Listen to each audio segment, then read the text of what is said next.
Hello dear student, welcome in career counselling session. आज के session में हम बात करेंगे career as earth scientist part 1, यानी कैसे आप बन सकते हैं अर्थ साइंटिस्ट। साइंटिस्ट तो सभी को पता होगा कौन कौन होते हैं, यानी जो किसी पर्टिकुलर फील्ड में रिसर्च करते हैं, नई नई डिस्कवरी करते हैं। तो अगर आपको भी अर्थ साइंटिस्ट बनना है तो आपके अंदर कौन सी जिज्ञासा होनी चाहिए ये भी तो जानना बहुत ज्यादा जरूरी है, यानी आपका माइंड कहां कहां जाना चाहिए। तो चलिए अच्छा, इसी को सबसे पहले देखते हैं। Does our planet memorise you? आपको हमारा प्लैनेट किस किस चीज की याद दिलाता है? Do you wish to know how rock mountain sea deserts और फॉरेस्ट वर फॉर्म? क्या आपको लगता है, आप जानना चाहते हैं कि कैसे आपके जो रॉक्स हैं, माउंटेन्स हैं, डेजर्ट्स हैं, फॉरेस्ट हैं, ये सारे बने? Or maybe we can stop earthquakes from causing damage. Or do you want to know how to find minerals or what kind of minerals can be found on earth and where we can find them? आपका भी मन करता है क्या हम earthquake रोक सकते हैं? आपके मन में भी ख्याल आता होगा कभी कभी कि क्या बोलते हैं, मिनरल्स कहाँ से निकलते हैं, क्या इनका सोर्स है, क्या मिनरल्स और कहीं भी पाए जा सकते हैं? या फिर मैं कह दूं, अगर आपको वॉल्केनो की स्टडी करना बहुत अच्छा लगता है, do you wish to study volcanic eruption and how they are caused, क्यों होते हैं? या फिर आपसे कह दिया जाए you wish to study volcanic eruption and how they are caused, और do you want to find more water resources. ठीक, वॉल्केनिक एरप्शन के बारे में आपको पढ़ना अच्छा लगता है, और ज्यादा वाटर रिसोर्सेज हम कैसे बना सकते हैं, कहाँ से वो आते हैं, ईच एंड एवरीथिंग अगर आपको पसंद है। This times of tremendous water poverty you wish to study volcanic eruption and how they are caused. अगर आपको अच्छा लगता है कि जो वॉल्केनिक एरप्शन हो रहे होते हैं वो कैसे हो रहे होते हैं, उनके पीछे का रीजन क्या है, ये सारी चीजें आपको फाइंड करना अच्छा लगता है, यानी जानना अच्छा लगता है। या फिर आपसे कहा जाए do you want to find more water sources in this time of tremendous water poverty all over the world. अगर आपका दिमाग चलता रहता है कि अगर बात करी जाए वाटर की, तो आज की डेट में ऑल ओवर वर्ल्ड में वाटर क्राइसिस कहीं कहीं पे आ रही हैं, और आगे आने वाले टाइम में ये क्राइसिस बहुत ज्यादा बढ़ सकती हैं। अगर आप भी इस पर्टिकुलर फील्ड में कुछ करना चाहते हैं तो आपके लिए अर्थ साइंटिस्ट एक बेस्ट कैरियर ऑप्शन है। If you already deep in throughout about this aspect of our planet, then a career as geologist or earth scientist may be good option for you.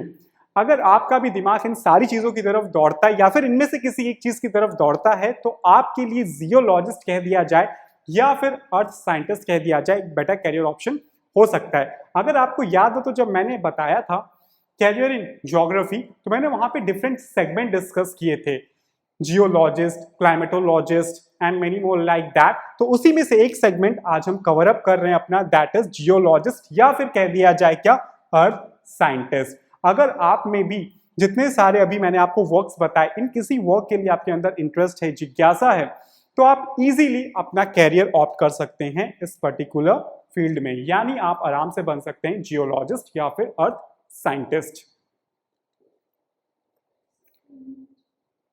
अब सबसे पहले इंट्रोडक्शन, यानी geologist का काम क्या होता है, वो होते कौन है। तो geologist are involve in exploration and scientific assessment of mineral, energy and water resources through the ground, satellite, airborne and marine survey. तो जियोलॉजिस्ट कौन होते हैं? बेसिकली वो इन्वॉल्व होते हैं किस पे, एक्सप्लोरेशन, एक्सप्लोर करना, और साइंटिफिक असेसमेंट या फिर मैं कह दिया जाए रिसर्च ऑफ किसमें, minerals, energy, water resources through the ground. कहाँ, ग्राउंड से कहाँ से सारी चीजें आ रही होती हैं, सैटेलाइट की हेल्प से भी। अगर आपको पता हो तो ये भी बीच में आया था कि मून में भी वाटर मिला है, ठीक है, किसके थ्रू, सैटेलाइट्स के थ्रू, कि सैटेलाइट ने मतलब इमेज कवर अप करके रखी, वहां पे कुछ हमें ड्रॉपलेट्स मिले हैं जो ये प्रूफ कर रहे हैं कि मून में भी क्या है, वाटर प्रेजेंट है। एयरबोर्न एंड मैरीन सर्वे, जो मरीन्स में भी सर्वे होते रहते हैं, ठीक, डिफरेंट टाइप के, उनके थ्रू पता करना कि वाटर का सोर्स क्या है, मिनरल का सोर्स क्या है, ईच एंड एवरीथिंग। ये काम क्या होता है, किसका होता है, जियोलॉजिस्ट का होता है। थोड़ा और डिटेल में जानते हैं। Earth scientists are geologists, though their studies and analysis help in decision making for formulating policies as well as plans, commercial, economic and societal needs. यानी जो जियोलॉजिस्ट होते हैं उनकी जो स्टडीज होती हैं या फिर जो उनका सर्वे होता है, वो क्या करता है, बहुत ज्यादा हेल्प करता है डिसीजन मेकिंग, पॉलिसी मेकिंग, और कॉमर्शियल यूज भी उनका काफी ज्यादा होता है। कहाँ कहाँ पे, इकोनॉमिक, सोशल नीड, इन सारी जगहों पे। Help in critical mineral assessment, infrastructure project, urban planning, flood prediction and hazard mitigation by assessing water availability, oil, mineral deposit, assessing the risk of rockfall or landslide, earthquake, underwater volcano eruption to humans, property and environment on the whole. अगर यहाँ पे बात करी जाए तो जो particular aspect दे रखे हुए हैं, तो जो जियोलॉजिस्ट होते हैं या फिर कह दिया जाए अर्थ साइंटिस्ट, ये बहुत सारी चीजों से अर्थ को क्या करते हैं, प्रोटेक्ट कराते हैं. जैसे फॉर एग्जांपल साइक्लोन आने वाला होता है तो पहले ही अलर्ट जारी हो जाता है कि यस साइक्लोन ये पहुंचने वाला है, इतने दिनों में यहाँ तक पहुंचेगा, उसकी स्पीड इतनी है, यहाँ पे फ्लड आ सकता है बिकॉज रेन इतनी ज्यादा हुई है. ठीक है, या फिर पहले से आपके पास अलर्ट आ जाता है 2-3-4 डेज का हैवी रेन्स का. क्यों आ जाता है? All this is because of your earth scientist. ठीक है, तो ये हमारे एनवायरनमेंट को बचाने में बहुत ज्यादा हेल्प करते हैं क्योंकि इनका जो असेसमेंट होता है, जो इनका रिजल्ट होता है, डिसीजन मेकिंग बहुत ज्यादा हेल्प करता है. अगर आपने देखा होगा तो रेड जोन एरिया घोषित कर दिया जाता है, कहीं पे बहुत ज्यादा पानी बरसने वाला होता है कि इस पर्टिकुलर एरिया में ना कोई ज्यादा आए ना कोई ज्यादा जाए, या फिर इस पर्टिकुलर एरिया को पूरा खाली करा दिया जाए बिकॉज यहाँ पे साइक्लोन आ रहा है. तो जो सी वेव्स हैं, ठीक है, उसके आने की बहुत ज्यादा चांसेस, यहाँ पे साइक्लोन आ रहा है तो उसकी वजह से इस पर्टिकुलर एरिया में फ्लड आने के बहुत ज्यादा चांसेस हैं.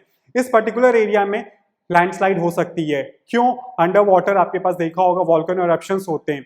ये सारी चीजें आज की डेट में आपको पहले से ही पता चल जाती हैं and it just all because of your geologist, you can simply say that earth scientist. अब बारी आती है वो कौन कौन सी स्किल्स हैं जो आपके अंदर होनी चाहिए ताकि आप बन सकते हैं बहुत अच्छे जियोलॉजिस्ट या फिर अर्थ साइंटिस्ट. बिकॉज हर एक पर्टिकुलर स्ट्रीम के लिए आपके अंदर कुछ ना कुछ स्किल्स जरूर होनी चाहिए. तो क्या है वो skills? You should have interest for investigative operation. आपके अंदर इंटरेस्ट होना चाहिए इन्वेस्टिगेशन का. Investigative occupation involve working with ideas and quite a lot of thinking, often abstract or conceptual thinking. तो यहाँ पे जब आप इन्वेस्टिगेशन के लिए जाते हैं तो इस पे आपकी आइडियाज और थिंकिंग बहुत अच्छी होनी चाहिए, तभी आप इन्वेस्टिगेशन अच्छे से कर पाएंगे.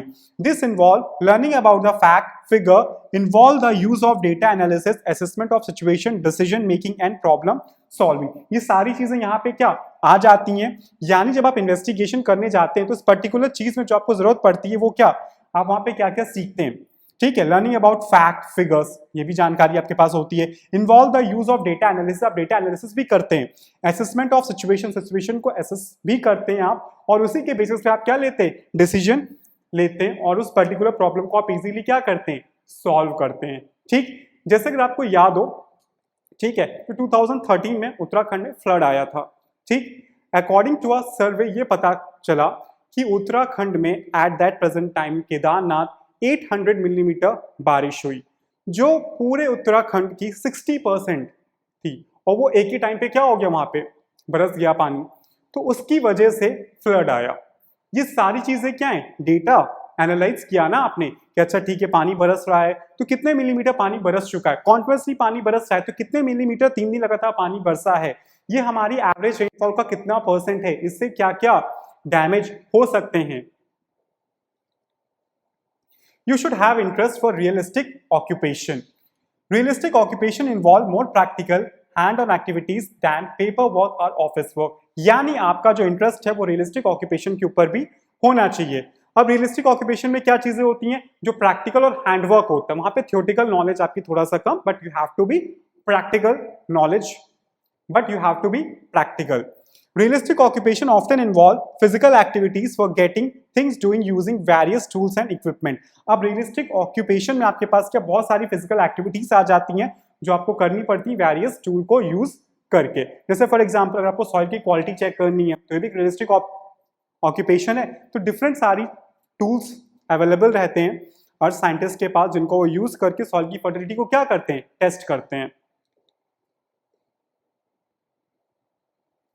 You should have interest for conventional occupation. Conventional occupation involve repetitive and routine tasks as well as fixed process of producers for getting things done. अब conventional occupation यानी यहाँ पे आप बात करी जाए conventional occupation की, तो यहाँ पे एक ही टास्क को बार बार परफॉर्म किया जाता है, just watch the result. ठीक है, ये चीज मेंशन आउट भी हो रही है. Repetitive and routine task as well as fixed process of procedure for getting the things to be done. यानी किसी चीज को रेगुलर बेसिस पे क्या करना, मॉनिटर करना. ठीक है, ठीक, तभी तो रिजल्ट्स क्या आते हैं, बेटर आते नहीं आते? जब कभी बात कर दी जाए टेम्परेचर, तो टेम्परेचर क्या होता है? रेगुलर मॉनिटर होता है आपका कि आज टेम्परेचर इतना, आज टेम्परेचर इतना, आज टेम्परेचर इतना, आज टेम्परेचर इतना है। फिर कभी आप देखते होंगे 3 to 5 ईयर्स में आपके पास एक हेडलाइन या न्यूज टाइप की आती है कि ठीक है, आने या बीते हुए पिछले 10 सालों में आज का तापमान सबसे ज्यादा अधिक रहा। ये कैसे होता है? क्योंकि थिंग्स जो होती है रेगुलरली क्या हो रही होती है, मॉनिटर हो रही होती है। तभी तो पता चल पाया ना कि आने वाले या फिर तभी तो पता चल पाया कि प्रीवियस 10 ईयर्स में जो आज का टेम्परेचर रहा है वो सबसे ज्यादा रहा है। This occupation involve working more with data, system and procedure and less with idea or creativity। यानी अगर इस ऑक्यूपेशन में बात करी जाए तो यहाँ पे आपको डेटा से ज्यादा वर्क करना पड़ता है, प्रोसीजर बहुत अच्छा होता है इसका, लेकिन यहाँ पे आपको आइडियाज और क्रिएटिव नहीं होना पड़ता है, क्योंकि बस आपको केवल क्या एक पर्टिकुलर टास्क को मॉनिटर करते रहना है रेगुलर बेसिस पे, तभी आप क्या उसका रिजल्ट अच्छे से दे पाएंगे। You should have knowledge of geography and geology. आपके पास बहुत अच्छी नॉलेज होनी चाहिए किसकी? ज्योग्राफी और जियोलॉजी की। Principle and method for describing the feature of land masses including their physical characteristic, location, interrelationship, distribution of plant, animal and human life, knowledge of earth science and geotechnical aspect। इसी particular point को यहाँ पे क्या किया गया है? Describe कर दिया गया है कि आपके पास जो प्रिंसिपल मेथड्स हैं जो डिस्क्राइब करते हैं फिजिकल फीचर्स को, लैंड मासेस को, उन सब की नॉलेज बहुत अच्छी होनी चाहिए। फिर बात करी जाए जो लोकेशंस हैं उनके बीच में रिलेशनशिप, वहां पे एनिमल्स, ह्यूमंस, जो भी चीज है इन सब के बीच में कैसा रिलेशन है, ये सारी नॉलेज आपके पास बहुत अच्छे से होनी चाहिए। तभी आप अपना जो रिजल्ट है वो अच्छे से क्या कर पाते हैं? इंटरप्रेट कर पाते हैं। You should have knowledge of planning and development, various principles, ways and process to plan, implement and monitor projects for human development, environmental conservation and protection, etc. आपके पास प्लानिंग की बहुत अच्छी नॉलेज होनी चाहिए। क्यों नॉलेज होनी चाहिए? क्योंकि यहाँ पे आपको डेवलपमेंट प्रोग्राम यानी प्लानिंग एंड डेवलपमेंट प्रोग्राम पे भी आपको काम करना पड़ सकता है, जहां पे बहुत सारे प्रिंसिपल, वेज, प्रोसेस इंप्लीमेंट आपको करने होते हैं। किसके लिए? Development of environmental conservation and protection, ताकि आप अपने एनवायरमेंट को क्या कर सके? बचा सके, उसको कंजर्व कर सके और एक बेटर वे में लेके जा सके। तभी आप देखिए ना क्यों आपके पास आता है कि we have to plant trees. ठीक है, हमें इस अकॉर्डिंग प्लानिंग करनी चाहिए ताकि जो हमारा रेन वाटर है वो भी क्या हो जाए? अच्छे से हार्वेस्ट हो जाए। ये सारी चीजें जो आ रही होती है वो कौन लेकर के आ रहा होता है? आपके जियोलॉजिस्ट या फिर साइंटिस्ट ही तो लेकर के आ रहे होते हैं। आपके पास बहुत अच्छी नॉलेज होनी चाहिए किसकी? प्रोडक्शन की और प्रोसेसिंग की, ताकि जो रॉ मटेरियल यूज हो रहा है, कौन सा प्रोडक्शन सिस्टम है, प्रोसेस क्या होगा, क्वालिटी कैसे कंट्रोल होगी, और मैन्युफैक्चरिंग टेक्निक्स की, कंस्ट्रक्शन की, ताकि आप जो गुड का डिस्ट्रीब्यूशन है वो बहुत अच्छे से क्या करा सके। ठीक, तभी देखिए कुछ फर्टाइल सॉइल होती है। जैसे अगर बात कर दिया जाए इंडिया की जो टेक्सटाइल इंडस्ट्री बेसिकली वो कहाँ पे सेटअप है? गुजरात में ज्यादातर सेटअप है। क्यों? क्योंकि वहां की जो सॉइल है वो कॉटन के लिए क्या बहुत ज्यादा फर्टाइल है। तो अगर आप इंडस्ट्रीज क्या होंगे कहीं दूर जाके सेटअप करेंगे तो फिर वो बेटर नहीं होगा for production purpose. You should have active learning skill. आपके अंदर एक्टिव लर्निंग स्किल होनी चाहिए। बेसिकली ये स्किल तो आप किसी भी कैरियर ऑप्शन के लिए जाइए तो आपके अंदर होनी चाहिए। ठीक है, focused and continuous learning from various sources of information, observation, otherwise for application in getting work done. तो आपको फोकस रहना चाहिए अपने काम की तरफ। ठीक है, जितने भी सारे डिफरेंट सोर्सेस हैं वहां से आपको सीखना चाहिए। हर एक चीज आपको बहुत बेटर वे में ऑब्जर्व करनी चाहिए। ठीक है, तभी आप एक अच्छे साइंटिस्ट बन सकते हैं। You should have judgement and decision making skill. आपके अंदर जजमेंट और डिसीजन मेकिंग स्किल भी होनी चाहिए, बिकॉज ये भी स्किल बहुत ज्यादा इंपॉर्टेंट है। फॉर एग्जाम्पल, ठीक, अब आपने कोई चीज ऑब्जर्व करी, आपको लग रहा है कि यहाँ पे अर्थक्वेक आने वाला है, तो आप डिसीजन ले सके, yes the information which I am providing is all right, I have to take the decision, मुझे इन्फॉर्म करना, मुझे इस पर्टिकुलर एरिया को खाली करवाना पड़ेगा, तभी ये लोगों के लिए क्या होगा? सेफ होगा। Considering the pros and cons of various decision. ठीक, और ये नहीं कि बस आपने देखा कि अच्छा ठीक है साइक्लोन आने वाला है, अर्थक्वेक आने वाला है या फिर फ्लड आने वाला है, ठीक है, तो आपने बस पर्टिकुलर एरिया खाली करा दिया। You have to notice on the pros and cons, यानी क्या क्या उसके बेनिफिट हो सकते हैं, क्या उसके ड्रॉबैक हो सकते हैं, इस पर भी आपको ध्यान देने की बहुत ज्यादा जरूरत है। Alternative, taking appropriate and suitable decision, इसको कंसीडर करके आप अपना अप्रोप्रिएट और सुटेबल डिसीजन ले सकते हैं। You always are mostly prefer to stick with a routine or carry out routine and repetitive activities. आपको अपना रूटीन चेंज करना पड़ सकता है या फिर किसी भी एक्टिविटी को आपको रेगुलर परफॉर्म करना पड़ सकता है, तो you should have preparation for that. You are always are mostly organized in your day-to-day life and activities. आप ज़्यादातर क्या रहेंगे इस पर्टिकुलर जॉब में, हमेशा engaged रहेंगे. You always are mostly disciplined in your action and behavior. आपको हमेशा डिसिप्लिन में रहना पड़ेगा इस पर्टिकुलर जॉब प्रोफाइल के लिए. You are practical always or in most situation. आपको हमेशा प्रैक्टिकल रहना पड़ेगा बहुत सारी सिचुएशंस में. You always are mostly dependent on others on the set rule and procedure. यहाँ पे क्या हो सकता है, आप किसी और के ऊपर भी डिपेंडेंट हो सकते हैं. जैसे फॉर एग्जाम्पल मान लीजिए आप साइंटिस्ट हैं, तो आपको कोई इन्फॉर्मेशन चाहिए, जब तक इन्फॉर्मेशन वहां से नहीं आएगी तब तक आप कोई डिसीजन नहीं ले सकते हैं. ठीक, that's all in this particular session. इस पर्टिकुलर सेशन में आपने ये जाना कि अगर आपको जियोलॉजिस्ट या फिर अर्थ साइंटिस्ट बनना है तो आपके अंदर वो कौन कौन सी जिज्ञासा, कौन कौन से इंटरेस्ट होने चाहिए, तब आप जान सकते हैं कि अच्छा ठीक है, career as a earth scientist मेरे लिए एक बेटर ऑप्शन है. और दूसरी चीज जो हमने सेशन में कवर अप करी वो ये है कि आपके अंदर वो कौन कौन सी स्किल्स होनी चाहिए जो आपको एक बहुत अच्छा अर्थ साइंटिस्ट बना सकती है. तो अपकमिंग सेशन में हम डिस्कस करेंगे जॉब रोल क्या होता है, आपका एजुकेशन करिकुलम क्या होगा, each and everything in detail. Till then, take care and stay tuned. Thank you.